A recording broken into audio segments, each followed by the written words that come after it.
All right, guys, this video really came about for a couple reasons. I invested heavily into the Ironmaster system recently. If you haven't seen those videos or reviews, I'll drop them down below in the description box, but it paid for all this stuff, even the sweatshirt and the bannered backdrop. As much as it seemed like I'm going to shill for this, I'm actually trying to be objective as possible because in a few of those videos, a lot of you guys were commenting on the Kensui system being a much cheaper and better option possibly compared to Ironmaster. So I kind of heard those concerns. Of course, I've seen these Adaptabells before, but the big question wasn't so much the cost savings, and of course the quick changes will be a little bit faster than these. My big question I had as I started using the Ironmasters was, what is the functional difference in how they would really perform and feel in your hand as far as making the best option for you, not just with price, but also with performance. So I went ahead as much as I honestly didn't really want to because I didn't want to drop any more money here, guys, for this year, but I felt like that scene from The Deer Hunter once I hit the order button on all this stuff here. If you guys know that scene, a great movie, by the way. I bought a utility cart because I wanted to see how much money you could save compared to their $500 Ironmaster cart, which that didn't work out too well. I'll get into that. Even got an adjustable kettlebell for standard weight plates, which didn't work, was okay, but I won't really dawn on this too much. But what you're not gonna see in this video, because I'm sure this question will come up, I'm not gonna show the 2-inch Olympic plate functionality on these Adaptabells, whether the plastic or the metal aluminum ones, and that is because what I started noticing, or the issue I started to notice, and also the question, was that as you start using these square type adjustable dumbbells, the big issue I start to find is really in the balance, but also I'm not really into physics. I think I might have said this in a previous video, but this square design, I noticed that when you are doing things like rows, sometimes presses, certainly curls, there is a different type of feeling than the standard circular dumbbell you would get in the gym. And I always found this is one of the benefits if you have many years going to the gym versus just starting a garage gym, this experience of different dumbbells. I'm personally not a fan of things like hex dumbbells because of how they feel in my hand, personal preference. My favorite dumbbell whenever I went to a gym were the Ivanko, possibly the Troy dumbbells that were kind of stacked like this in a nice circle. I just felt like they fit and felt the best in your hand for a variety of exercises. I thought the balance was there, and that's a key thing with the Ironmaster dumbbells is really the balance and kind of how it sits and feels in your hand. I said in my first video with this that I think it's really key to pick up their heavy handle kit, which adds on these two little compartments here, because without that, and I did some experiments recently in the past few weeks after my initial review, the balance with the Ironmaster dumbbell is not good, in my opinion, as you start to use it longer, especially with heavier weights, unless you get their heavy handle kit. But that is my personal opinion compared to these. And there's gonna be some pros and cons of the plastics and the metal here. The first thing I wanna get into is what I picked up and also pricing all these things out, comparing everything, you know, apples to apples here. Now, I already had a bunch of Yes for All standard 1-inch plates. I had a few 10 pounds, I had some 25 pounds because I put these on my total gym, but I needed a lot more. So if you go on Amazon, the price fluctuates a little bit. I think the lowest price I saw was maybe $45 for a pack of 4 for 10 pounds. But to get to say 120 pounds on the Adaptabell, you would need, of the pack of 4, 10 pounds, I bought 6 of those, 120 on each side of the dumbbell. That'll set you back roughly, saying if you're paying $50 for a pack, like $300. I picked up a 4-pack of the 5 pounds, which will set you back roughly $30. If you have your 10s and you have some 5s, you only can really make 10 or 20 pound jumps. So you're gonna need something in smaller increments to make those 5-pound jumps. That's where something else I've reviewed in the past or talked about in an interview, I'll link that down below. MicroGainz comes in really handy. I did purchase these. Fortunately, at checkout, I must hit the wrong one because I got the 1.225 pounds, but still, you get the idea. It'll still work the same and showing how they clip on. One thing people had issues with a lot about, and I can understand that, is that this cart from Ironmaster costs $500, and that is a lot, understandably, for what it seems like and what it does. It is very solid, I will say that, especially when I just recently looked on Amazon. You can get these utility carts, roughly $100, different brands make them. I bought a relatively cheap one, I think for around $115. And I went with one that had higher lips because with a lip on the side because I figured these things might roll a little bit, but all these carts have a weight capacity of 500 pounds. Usually it's like 250 on top and 250 on the bottom to still be able to hold the adjustable dumbbells at heavier loads. You don't need a cart, of course. You can change these things out on the ground, but I just try to make it comparable. I try to do that. Fortunately, my cart came with a chip and was broken, so I had to return it, but I did put it together roughly just so I could show you what it would look like to give you an idea. But I scrapped that cart. If you did want to pick up a cart, it would be something like that, $100-ish. As far as the Adaptabells, I was messing around first for a few weeks with their plastic nylon or their Pro one. And this one goes for about $49. I went ahead and invested in the Max to see what that was like. And so that is going for $129 for a pair for the metal ones. And then if you want to go heavy, which I wanted to go heavy because I wanted to compare it to my Ironmaster to a certain extent, I got the extender rods, which are $74 for a pack of 4 for your pair of dumbbells. Now pricing all that Kensui and the weight plates, that'll roughly set you back, based on my calculations here, roughly $730 to $780 in that range, depending on what you're getting there and the prices. Comparing that to the Ironmaster, to get an Ironmaster kit that goes up to 120 pounds, and I'm gonna, even though I said it's really essential, I'm not gonna include the add-on kit because I wanna compare 120 to 120 here. You'd have to get the 75-pound kit, which is $698, 120 add-on kit, which goes up to $399, and then a cart, for the sake of this argument here, is $500. All that together, you get $1,600, but if you subtracted the cart and you didn't want that, you're looking at $1,100. And I understand people are gonna say, well, sometimes they have 20% off sales, what just happened. Just to be fair, to kind of put this number, that $1,100 can go down to $880, which is pretty huge when you consider these things if you're picking these things up on sale. And just for the sake of argument, I know people are throwing out the Eisen links as a cheaper alternative compared to the Ironmaster and their square design here. But if you look at Eisen links, they go for roughly $499 for $80. Plus $37 times 2 for the longer screws, plus maybe $89 for the additional $35 increments. So if you times that by 3 to roughly get up to 120 and beyond, you're looking at probably $840 with just the dumbbell setup and system. Up close with the Kensui grips, pros and cons, functional characteristics of each one. I got the Max metal one and I have the nylon fiberglass, less expensive pro model they call it. And this one, in some ways, I kind of prefer this. I'll get to this towards the end of the video, but a couple reasons why I like this. Of course, it's cheaper and you're limited in some ways. And like I said at the start, I'm focusing primarily on its function and use for standard plates, not using the Olympic 2-inch diameter hole plates. What I like about this is that the stock rod for this, while it is shorter compared to the metal version, you're able to actually put on smaller weights at the start. So you can see this is kind of in the Max version. This is like the starting weight and it won't be able to fit, say, a pair of these on each side. There'll be a little bit of space on each one. And so if you want to do, say, 10 pounds, you're limited with that. These slide on just as good with the Max. But the other thing I like about these, even though it's plastic, there's 0 knurl in here. And of course, I don't know how long this thing will last.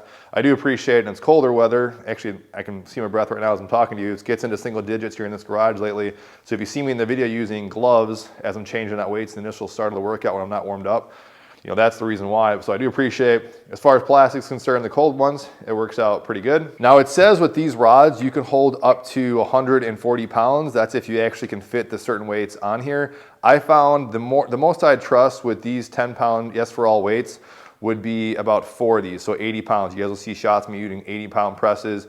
You got about that much thread when you got 80 pounds in there. 60 pounds, so 3 of these plates on here, you'd be fine. I feel comfortable with that. But with all this stuff, I'm not looking to go over my face. I'd be a little cautious with that.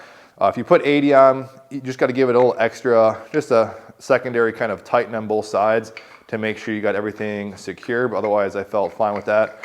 And then going to the Max version, which is made out of an aluminum alloy, they say it is 300-pound weight capacity. Feels definitely, you know, more sturdy. It's dense, it's metal, so that's nice. But the big sacrifice with this is the amount of space you have in your hand, which I'll get to the micro plates here if you choose to use that, but also just the thickness in your hand and kind of what that feels like. So you might prefer that, but I just find for how I like using these things, I actually like the smaller diameter grip. Otherwise, the tops look pretty similar. And then the MicroGainz, which sometimes do go on sale, do a promo code hybrid if you guys want to save some money off of this. I made the mistake of not getting at checkout 2.5 to make it 5 pounds. I get 1.5. But regardless, I'm going to show you if you did want to do 5-count increment jumps, how they fit on each of the dumbbells. They kind of just snap in. You can kind of just press them in. So you see you got some tight real estate here if you're using the Pro version or the plastic version, but still I would say it works. Kind of depends on how big your hand is. There's a little bit of play as I'm going vertical. I can feel that kind of coming down on my hand. Let me see if I can squeeze this in. Don't think it makes much of a difference. So, but now I'm going to show you the Max version. So you can see they snap on pretty good. Max version, you got a little bit more play than that, but not a whole lot. But again, a little tight. But in some ways, if you're getting even beyond this on a dumbbell, I'd kind of question how much balance you have in general because of that distance you already have to start. But the point is you can use the MicroGainz fractional planes for the dumbbells on both of these units. Now for the extender rods for a set of 4, so you can use it on a pair of dumbbells, is roughly about 70 bucks.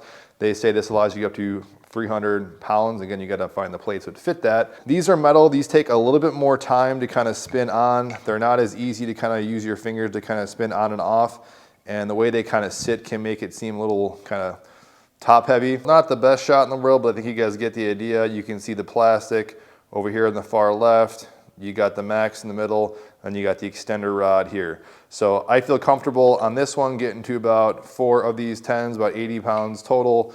This one, maybe you can squeeze a little something, but even this, I wouldn't even go beyond, I would say I still wouldn't really go beyond 80 even with this one, with this extra slack, maybe one extra weight. This one, I only felt comfortable putting on 6 of these in each side for 120, and that gave me about maybe that much thread. So I really couldn't go any more heavier, these 10-pound Yes for All plates with the extender rods in. Then as far as the Yes for All plates are concerned, I thought these things were all evenly coated. The paint seems good. Granted, these things are pretty new, but I have some old ones in there, and they have some minor, chipping. Just depends how you kind of take care of them with the rubbing against and elements. But I thought these were good, and I think overall, just for kind of taking them out, interplacing weights, they feel pretty good, decent diameter. So I got many shots of me switching out the weights here in this video, but just to kind of show you, I really don't think it's that big of a deal. I do want to show you how you lock it in. So if I put 2 on here, spin that on. Most time-consuming aspect of this is maybe if you get these holes off-centered and you mess up, that's happened a little bit, but for the most part, what you're seeing here is kind of standard fare with how it works. Now here it's a little loose. All I do to kind of lock it in, put it sideways, just give like a counter turn this way on each side, and you are pretty much locked in. One thing I learned the hard way you do not want to do, especially with these, is you do not want to do like a hard torque to it to get it really locked in. I had to kind of get these like jaws of life clamps to kind of pull this off eventually. But let's say I was all done. All I do is put it upright, give it a little counter turn. It's ready to go, turn it off. The Ironmaster will have the same problem though, where it kind of can lose its tightness. Ironmaster, of course, you just lock it in more. These just give a little more of a torque. You are done. Sometimes I'll just give it a little counter torque the other direction, get a little bit looser to start it out, put it vertical, and then there you go, you're ready to go to switch out the weights. Extender rods do not take as fast. They have to do a more of a slower turn of a screw, so you can't just like spin it in there. So that's one minor downside to the extender lock. And just a minor comparison as we were here, the basic spin lock that comes on the Ironmaster, no question, is heavier, much more of a solid metal compared even to the extender lock. This is extremely light. I mean, I believe it can hold the weight it says it's gonna hold, but as far as just overall strength and that iron feel, this is definitely there. Where I think this might be an issue though, is if you slammed it down, you just like kind of had it fall down a little more kind of diagonal and crooked. I could see this possibly bending, definitely not as strong as the Ironmaster kind of solid spin locks are. Now getting into performance, I really don't think this is stressed enough just in some dumbbell reviews, because yes, there is such a thing as dumbbell balance, how it kind of sits in your hand. And if you watch a lot of dumbbell review videos or watch people do different exercises with the different dumbbells in the markets, whether it's power blocks or these Ironmaster square things, or anything that even has a quick change or quick lock mechanism because the lightweight likes to kind of pull a different direction. Sometimes, especially with this, and if you did not have the heavy hand kit, like I keep saying, it's gonna sit kind of weird in your hand with things like presses, even when you row. I will say for me personally, comparing a square shape to a circle shape, there is for sure a difference. The great thing with Ironmaster is you can go super heavy. You can go super heavy here, but when I'm doing things like rows, presses, the Kensui setup feels the most similar to what I remember in those great dumbbells. I remember going to the gym for other years, like the Avancos, like I said, or even the Troys. So no question, this circular design just fits and has a much more of a solid balance. The big thing though to me was I found the plastic ones actually have a better balance because the grip is closer together versus this has a thicker diameter in your hand. I'm sure you would get used to it, but this is something that I would not prefer. I actually think the plastic one feels the best in my hand. Changing out the weights, of course, is going to be a little bit slower on here, but depending if you're using the the extended block, which takes a little bit longer aspect to kind of unscrew, as you guys are seeing here. I see a bunch of shots of that. At the end of the day, most of this stuff, maybe you're looking at an extra 30 seconds to a minute adjusting on a Kensui versus a quick lock Ironmaster.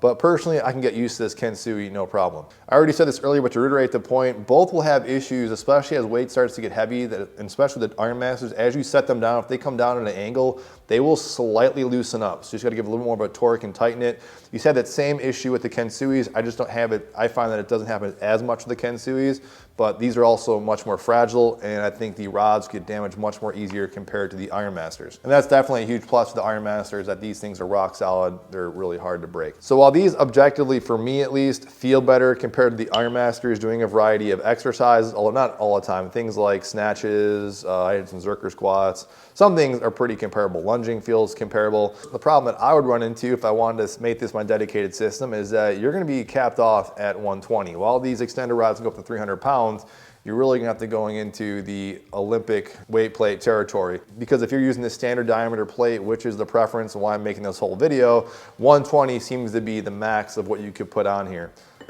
And for some of you guys, it's not gonna be a problem. But what I will say, the more I've started playing with the heavier dumbbells, no question, at least my nervous system, as far as concerned, I'm back to kind of having the strength where just picking up heavy dumbbells feels a little bit easier. So I like, of course, capabilities that the Ironmaster can really be expanded much heavier in weight load. So that would be a limiting factor for me. So in wrapping this up and kind of concluding this little experiment that I have, it kind of left me honestly a little torn, because I do not regret the Ironmaster purchase, because at the end of the day, what I really want out of this is the weight. But I will say that when I use this, I actually prefer the cheaper plastic one over their metal ones for things like rows, curls, even bench presses. So I honestly, at this point, do not know what I'm gonna do, because I don't necessarily need all this stuff. I don't want all these plates.